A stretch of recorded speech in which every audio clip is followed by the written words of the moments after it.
नमस्ते, म छितेन तपाईहरुलाई स्वागत गर्छु मेरो च्यानलमा। अनि आज चाहिँ म स्पाइसी चिकन विङको रेसिपी तपाईहरुसँग शेयर गर्न गइरहेको छु।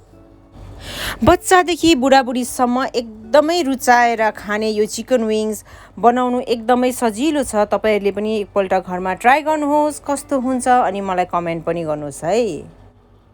र यहाँनिर मैले 6 वटा होल चिकन विङ्स लिएको छु र यो चिकन विङ्सलाई चाहिँ मैले भित्रपट्टिबाट यसरी दुई जग्गामा काटेको छु र यसरी काट्नाले चाहिँ जब हामी म्यारिनेट गर्छौं त्यति बेला म्यारिनेसन पनि मज्जाले भित्र पस्छ।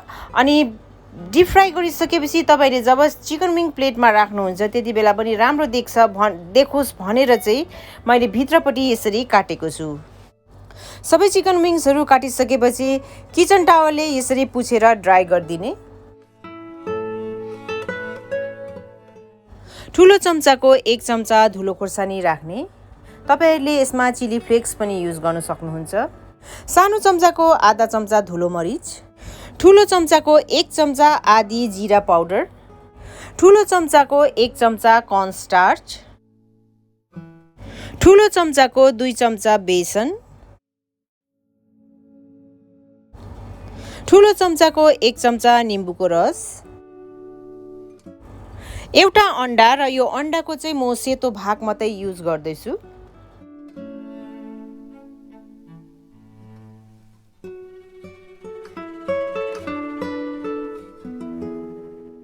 ठुलो चम्चाको 1 चम्चा तेल पनि राख्दैछु। हातमा ग्लोभ्स लाएर अथवा सफा हातले यी सबै सामग्रीलाई मज्जाले मिक्स गर्ने।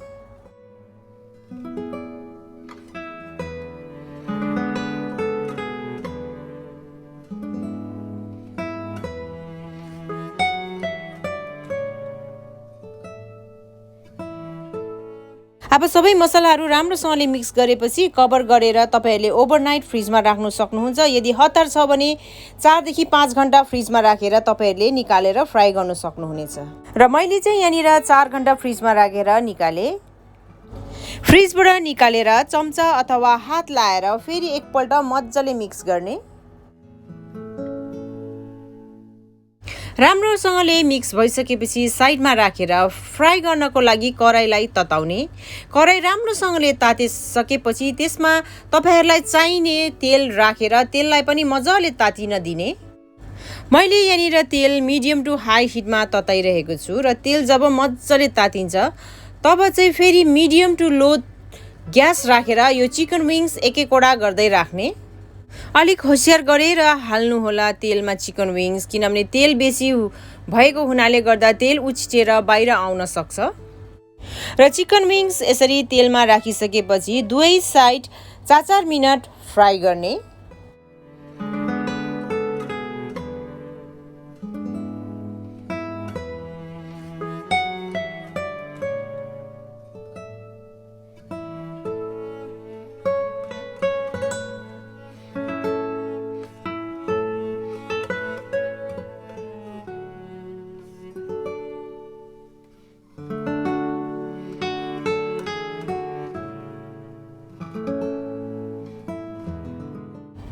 र दुवै साइड मिडियम टु लो हिटमा 4-4 मिनेट पकाइसकेपछि चिकन विङ्सलाई एउटा पेपर टावल ओछ्याएर प्लेटमा निकालेर राख्ने। त्यसै गरेर उब्रेको चिकन विङ्सहरुलाई पनि 4-4 मिनेट फ्राई गर्ने।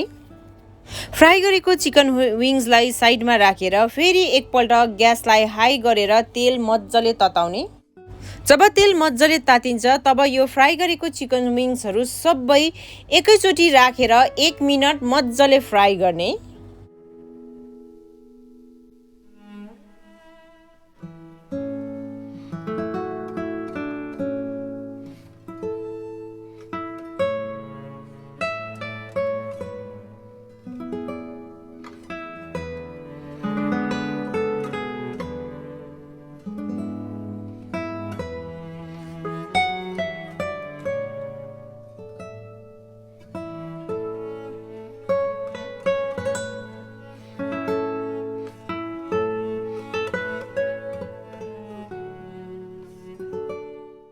ल हेर्नुस् त यहाँनिर चिकन विङ्स कस्तो क्रिस्पी बनिएको छ र यसरी दुईपल्ट फ्राई गर्दाखेरि चाहिँ दुईटा एडभान्टेज। एउटा चाहिँ चिकन विङ एकदमै क्रिस्पी बनिन्छ र अर्को चाहिँ चिकन विङ्स राम्रोसँगले पाकेको छैन भने फेरि मजाले पाक्न सक्छ। त्यही भएर मैले यहाँनिर दुईपल्ट तपाईहरूलाई फ्राई गरेर देखाएँ।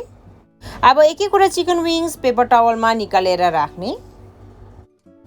ल हेर्नुस् त यहाँनिर मैले टेबलमा चिकन विङ्स निकालिसकेको छु। कति खाउँ खाउँ लाग्दो बनिएको छ।